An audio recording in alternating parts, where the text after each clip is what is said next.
Retire in Paraguay on Social Security. Can you actually do it? If you are on Social Security and you've done the math on retiring in the United States, you probably already know how the numbers work. The average Social Security check right now is about $2,100 a month. So in most American cities, that barely even covers rent. Forget healthcare, forget eating out, forget actually enjoying your retirement. So what if that same $2,100 can cover a comfortable apartment, eating out 3 to 4 times a week, private healthcare, groceries, a cleaning lady, and you still have some money left over at the end of the month? Well, this is what retirement actually looks like here in Paraguay, and it's crazy because almost nobody is talking about it. Hey guys, I'm Caleb, based in Paraguay. I'm an American who moved here a few years ago, got my permanent residency, and now I am raising my family here in Asunción full-time. Our local team on the ground here works with retirees, founders, and investors who are looking to set up their lives here or build a strategic base. So while I am not retired myself, I see what this life looks like through the retirees that our team helps every single day. So today, I'm going to break down the real cost of living as a retiree here in Paraguay, how your Social Security and pension apply here, what healthcare actually costs, the honest downsides of being a retiree here in Paraguay, and how the residency process works. Let's get into it. Let me start with the numbers because you're probably super curious about these. So the average monthly cost of living for a retiree couple here in Asunción, Paraguay, and I'm talking a comfortable life, not just scraping on by, is between $1,500 and $2,000 a month. And this includes a 1 to 2 bedroom apartment that's very comfortable in a safe and modern neighborhood for $500 to $800, and then there's private health insurance for both of you, $150 to $250. Groceries are $200 to $400, but that's depending on how you eat. $200 being the floor if you cook at home and eat very simply, and $400 upwards if you prefer imported goods, organic foods, and the finer things. Eating out 3 to 4 times a week can run you $150 to $200 a month, give or take. Utilities, internet, phone, let's say $100 to $120. Transportation for about $50 to $100, depending on where you go. If you do live in the zones we like to call the gringo zones or the foreigner zones, you can pretty much walk to a lot of places. But when it gets hot in the summertime, you want to take Bolt. That's the main transportation system here. They don't do Uber. You can take a Bolt, and those cost about $1 to $2 a trip. So it depends on you. So add this all up, and as a couple, you can comfortably for about $1,500 to $2,000. And of course, give or take, depending on your lifestyle. You can go way below if you want to be bare bones, but if you want to live comfortably, this is the range. And a single person can easily do this for $1,200 to $1,600. Now think about what this means for you if you're pulling in $2,100 a month from Social Security alone, or even if you're a couple with combined benefits. In Paraguay, that is not bare minimum living. You're living pretty damn well. You're eating at restaurants, you have help around the house, you have private healthcare coverage, and you probably can save a few $100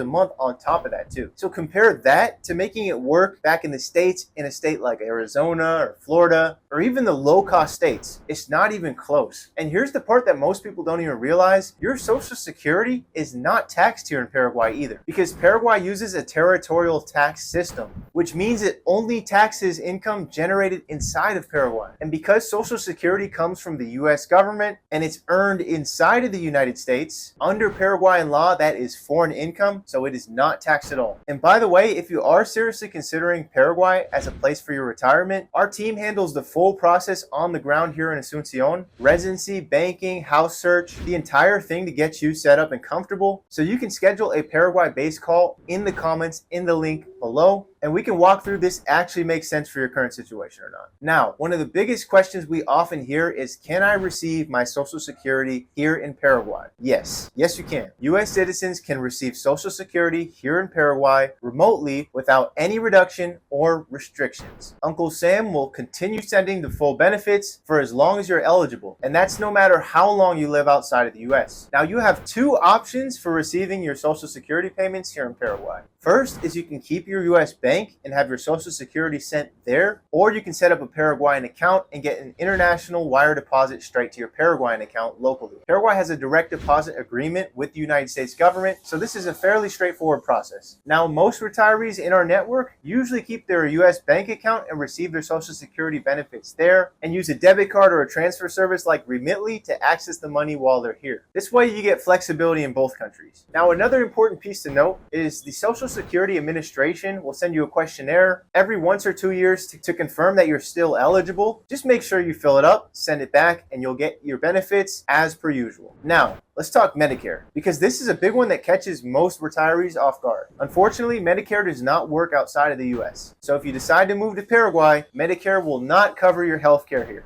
That means you either drop Medicare and save money on the premium, or you keep paying it in case you move back to the US someday. And of course, this is a personal decision, and I'm not here to tell you what to do, but I will tell you what healthcare actually costs and looks like here so you can make the most informed choice possible. So healthcare is the #1 concern that most retirees that we speak to who are considering Paraguay have, as it should be. Because at this stage of life, healthcare is not optional at all, it is a necessity, and it has to be good. So let me give you the real picture of healthcare here in Paraguay. Private healthcare in Paraguay is affordable and is improving every year. Asunción has more and more modern hospitals with trained specialists, and the facilities in the private system are clean, equipped, and functional. A doctor visit will cost you about $40 to $50 out of pocket. A specialist visit about $40 to $80. An MRI will run you about $200, and dental work is a fraction of the US price. And to give you an even bigger sense of scale, a common surgery like a gallbladder removal will run you about $2,000 to $4,000 here. Now, mind you, the same process in the US can easily run you $15,000 to $30,000, and that's even with insurance. So the gap here is pretty favorable for Paraguay. Now, private health insurance plans for expats here range from $80 to about $250 a month, depending on your age and coverage level. And some international plans that include evacuation coverage run about $300 to $600 a month. So we covered costs, but now let's talk about the downsides. The public healthcare system here is something that you do not want to rely on at all. It's underfunded, overcrowded, and outside of Asunción, the quality of Medicare drops drastically. So if you are planning on retiring and moving to the countryside here, getting good hospital care could be an issue. Additionally, if you have serious chronic conditions that require specialized care, you're going to need to research specifically whether that form of treatment is available here in Paraguay. For routine care and common procedures, you get an excellent value.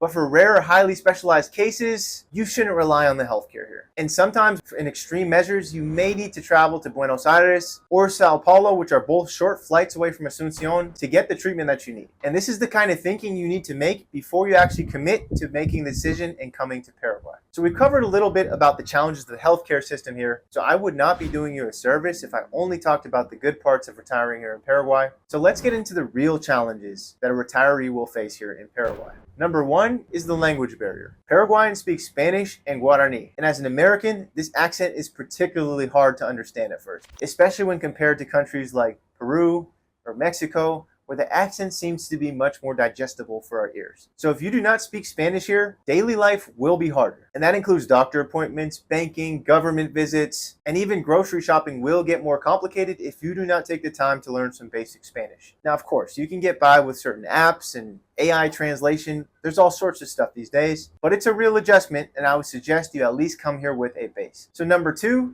you will be far from your family. There are no direct flights as of current from Paraguay to the United States. So every flight will first have to connect through Sao Paulo, Buenos Aires, Santiago, Panama, before you can fly back home. This means that visiting grandchildren or family, or even having them visit, involves real travel time and expense. And for some retirees, this is a deal breaker. For others, the trade-off is worth it. But of course, you need to be honest with yourself how much that distance is going to affect you and if it is worth it for you. Now, #3, the one I'm feeling right now, the heat. Asunción is subtropical, summers are hot, and I mean, it is damn hot. I'm talking 100 degrees with high humidity for months. And if you're coming from a northern climate, the heat will be a huge adjustment. Now, most buildings have air conditioning, and when you sip tereré all day, it's not bad. It's actually quite pleasant, but this is something to factor in. Now, lastly, #4 are infrastructure gaps. Roads, public transit, and city planning just aren't up to US standards. Power outages happen often here. Internet is reliable, but when you go outside of the city, it can be very, very spotty very quickly. And the roads are old and bumpy, so when you drive on them, it's kind of like a roller coaster. Now, these things you adapt to, and to be fair, the infrastructure is improving rapidly here, especially since my last 3 years of living, but these gaps are very, very real here still. Okay, so one more. Bonus #5. Paraguay is not what you are used to, I guarantee it. Paraguay is not Costa Rica, Paraguay is not Panama, and there is no large English-speaking community of retirees here. So you're going to be more of a pioneer than a joiner. And for some, this is exciting. For others, it can be kind of isolating. So know which one you are before you move here. So with all of that, why are retirees still choosing Paraguay? Because the math works. $2,100 a month here in Paraguay buys a life that would cost $5,000 to $6,000 in the United States, if that. And for retirees on a fixed income, this difference is very, very important, because this can be the difference between a stressful life and a peaceful life, and between actually enjoying your retirement that you worked hard for. And on top of that, the tax situation is very, very real. $0 on your pension, no wealth tax eating into your savings, and no inheritance tax when you want to actually leave something for your kids. And lastly, the residency process to get this done is very, very straightforward. Paraguay does not have a minimum income requirement for obtaining your residency here. You don't need to buy property, and you don't even need to make an investment. You show up, submit your documents, and the process takes about 3 months, of course, depending on government processing times, and that's it. Another reason, because Paraguay is safe enough. Paraguay rates level 1 on the US state travel advisory for the capital Asunción and most of the country, which is the same category as Canada and Argentina. Now, disclaimer, some areas near the Brazilian border have a level 2 advisory, so you want to tread with caution there. And there are neighborhoods in Asunción you want to tread with caution too, so make sure you are aware of the neighborhoods and you speak with a professional before you come here about where's the best place to live. But in general, Asunción and the areas that we typically recommend retirees live in all rank level 1 and are very safe. And another reason, because the pace of life is different. People here are warm, life moves slowly, and the culture is way more family oriented than we're used to back home. If what you want out of retirement is peace, simplicity, and a lower cost of living that doesn't compromise quality, that's exactly what Paraguay delivers. And the last point is because the application window is still wide open. Now, Paraguay's residency process has already tightened since 2022, and it may tighten again, especially with the big changes. You can check my video out on these big changes coming to Paraguay residency process right now. The link will be in the bio below. But as of now, the process is still accessible. However, that might not be the case forever. So lastly, let me walk you through the residency process really fast so you know exactly, because it's much simpler than you'd expect. First, you apply for your temporary residency, which requires an apostillized or legalized birth certificate and police clearance certificate, depending on your country of origin. Then you need to come to Paraguay in person for at least 1 day to submit your application. Note, it can take about 3 months to be processed, give or take the government processing times. Nothing is guaranteed, of course. And then once approved, you get your residency card. You can use that to apply and get your cedula, which is your national ID card. And with your cedula, you can open bank accounts, sign leases, access the healthcare system, and function pretty well in daily life here. Temporary residency lasts for 2 years, and after that, you can convert it to permanent residency, which is valid indefinitely, but you must renew it every single 10 years. And for permanent residency, as of now, you have to visit once every 3 years. So beyond the minimum requirements for temporary residency, once every 12 months, and permanent residency, once every 3 years, there's no minimum stay as of now in Paraguay. Now note, this is probably going to change, but as of now it isn't. So if you want to split your time between Paraguay and the US, 6 months here, 6 months there, you can absolutely do that without jeopardizing your Paraguay setup. Now note, I also made a full step-by-step how to get your Paraguay residency video, and I'll put that link down in the description as well too. So if you are considering Paraguay for retirement, here's what I'd recommend. Take your Social Security payment, add any pension or savings income that you have as well, and compare what it buys you in Paraguay versus where you're at. Just simply let the numbers speak for themselves. Second, do not make this decision alone. If you have a spouse or a partner, make sure they are included and on board with you, because the retirees who typically have the most success here were cases where both of the partners were on board from the get-go. Number 3, plan a scouting trip. Just come to Asunción for a week, walk the neighborhoods, eat at the restaurants, visit a hospital, feel out the vibe, feel what daily life actually feels like here, and then you can make a decision. Don't rely on YouTube, don't rely on me, don't rely on anything else besides your own feeling, your intuition, as with your boots on the ground. And fourth, get your documents in order early. The FBI background check alone can sometimes take 75 or more days, and that's for US citizens. Apostilizations, translations, all that stuff, it takes time, so get it done early. And do that before your scouting trip, so you already have your paperwork ready for when you do pull the trigger and come here. So now you know what retirement in Paraguay actually looks like, the real costs, how Social Security works here, what healthcare costs, the honest downsides, and how to get started with your residency. Paraguay is not for everyone, but if you are on a fixed income and want a great quality of life and not have to worry about just keeping the lights on, I mean live comfortably, this is one of the best places in the world right now. And if you do want help figuring out whether Paraguay makes sense for you as a retiree right now, you can schedule a Paraguay strategy base call. The link is in the comments below. Thanks for watching, and I'll see you in the next one.